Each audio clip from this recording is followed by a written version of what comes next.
Education is on top of everyone's mind here in New Jersey and across the country. It is our job as parents and educators to prepare children to compete in our global society.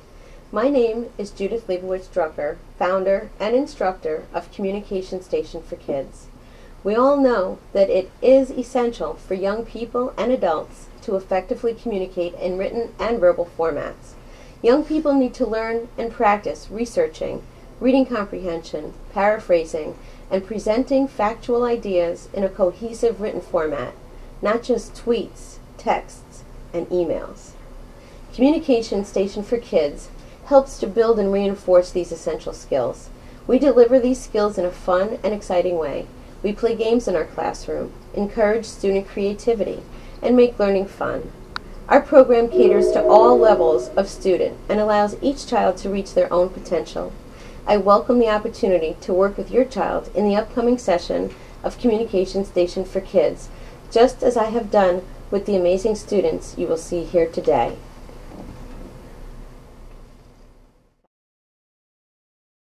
I am Tyler reporting from Communication Station for Kids Book Corner. There is an author I like named Bill Doyle. He writes true stories about war heroes. In his book Behind Enemy Lines, he shares soldiers' stories from the Revolutionary War to the Iraq War. Telling a story from the Iraq War was Marty, the leader of a Green Beret squad. He risks his life to catch one of the leaders of the terrorist groups. The men of Marty's Green Beret squad are Brian the gunner, Cal the driver, and Sammy the translator. Sammy is the only person in the squad from Iraq. Marty, Cal, and Brian are from America. In part of the story, the squad needs to transport a man named Sheikh Hikmat to the city council building for a meeting. After the meeting, he got into the Humvee with the squad. Something caught Marty's attention as they were pulling away from the curb. A man wearing a black mask raised a tube and fired a bomb filled with ball bearings at the truck. Boom! Marty's window shattered into pieces. Cal sped away from the building, saving all their lives. Marty came up with a plan called Operation Police Victory. In this operation, Marty's team of 8 Americans and 18 Iraqi SWAT officers would clear the city of terrorists in 4 days. They had to build a police station in the center of town to hold the prisoners. At the end of the story, they almost catch one of the leaders of the terrorists named Mohammed Zen. Marty's squad didn't catch him because one of the Iraqi soldiers thought they told him to let him go. They returned to their camp and told everyone the bad news. Marty shouted, "Come on, let's hunt down Mohammed Zen." In the end, Operation Police Victory drove Al-Qaeda out of town, and it was safe to walk the streets out of the city. Marty earned his first Bronze Star and returned to the Iraq for his 5th tour of duty. If you want to hear real-life stories about soldiers and their experiences in war, you may want to read the book Behind Enemy Lines by Bill Doyle. This is Tyler from Communication Station for Kids. My name is Matthew, reporting from the Communication Station for Kids. There are many amazing baseball players in history, but only the best are in the Hall of Fame. To be in the Hall of Fame, a great player has to be retired for at least 5 years. If David Wright keeps playing well, he could be in the Hall of Fame. David Wright is one of the best active players. Wright was born on December 20th, 1982 in Norfolk, Virginia, and he grew up in Chesapeake, Virginia. He has 3 younger siblings who are all boys. Their names are Matthew, Stephen, and Daniel. His parents are Elisa and Ron. Surprisingly, he was a good friend of future professional baseball star B.J. Upton and grew up with him. He also played Little League with Upton. Growing up, David Wright's primary sport was baseball, but also played basketball. His sports idol was Cal Ripken, whom he admired a lot. David Wright had an interesting childhood and has a great family. David Wright loved baseball and arranged his classes so he could play it. He played catch with a friend whenever he had free time. Wright graduated from Hickory High School and became a professional baseball player at age 21 on July 21, 2004. He was the 38th pick in the draft by the New York Mets. This amazing baseball player chose number 5 for his uniform number. He currently plays third base for the Mets. On August 15, 2009, David Wright suffered a concussion from a 93-mile-per-hour pitch by San Francisco Giants star pitcher Matt Cain. Whether you have a great game or not, tomorrow's another day and you've got to come out here and compete, says David Wright. This was one of Wright's inspiring quotes. Today, many younger baseball players admire Wright. David Allen Wright is known as one of the best baseball players in baseball history. This is Matthew reporting from Communication Station for Kids. 45 Super Bowls, 32 teams, 8 divisions, 2 conferences, but only one winner. What do you think of when you hear these 2 words? Super Bowl. Do you think of the 2 teams fighting for the Lombardi Trophy? Perhaps that huge ring that gets placed on the winner's finger? Well, I happen to think about stats. I'm Megan, reporting from Communication Station for Kids. I mean, this is the biggest game of a 17-week season. The players should play their best game and have record-breaking stats. This recent Super Bowl was held on February 6, 2011. It was held in North Texas at the new and improved Dallas Cowboys Stadium.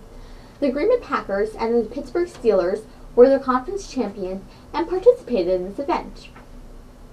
The Green Bay Packers were the number 6 seed in the NFC. They finished their season with 10 wins and 6 losses. Their quarterback, Aaron Rodgers, had a terrific season with over 65.71 of his passes completed. This year, he had almost 4,000 yards. His main receiver this year was Greg Jennings. He also had an amazing year with over 1,200 yards. Green Bay's running game was not as good as their passing game, but not bad either. They were 24th in the league with Brandon Jackson as their main rusher.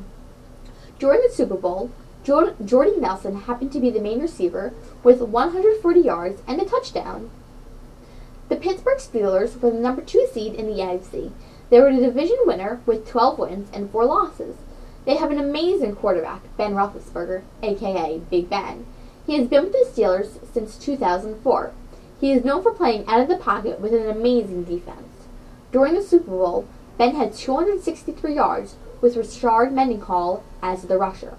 He had over 1,200 rushing yards in the regular season. Also, in the 2010 postseason, Mike Wallace, number 17, had exactly 1,257 receiving yards. With their amazing offense and defense, the Steelers were sure to win Super Bowl 45. The results? Don't you want to know who won? Well, even with their defense, the Green Bay Packers pulled it off. They were the champions of Super Bowl 45. They have now won 4 Super Bowls. The Lombardi Trophy has now returned to Green Bay, Wisconsin. I wish luck to all 32 teams in their upcoming season. This is Megan reporting from Communication Station for Kids, signing off.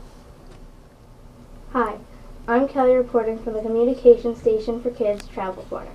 If you're into adventure but still like history, maybe with a little sprinkling of excitement on your dim sum, you may want to go to this very unique city. It's a place where you can go to prison and envision the views captured by the many seagulls that call their place that home. Or maybe visit a street that goes in a zigzag pattern. Have you ever figured out what city I'm talking about? It's San Francisco. It's a place where you can ride on cable cars and visit Chinatown.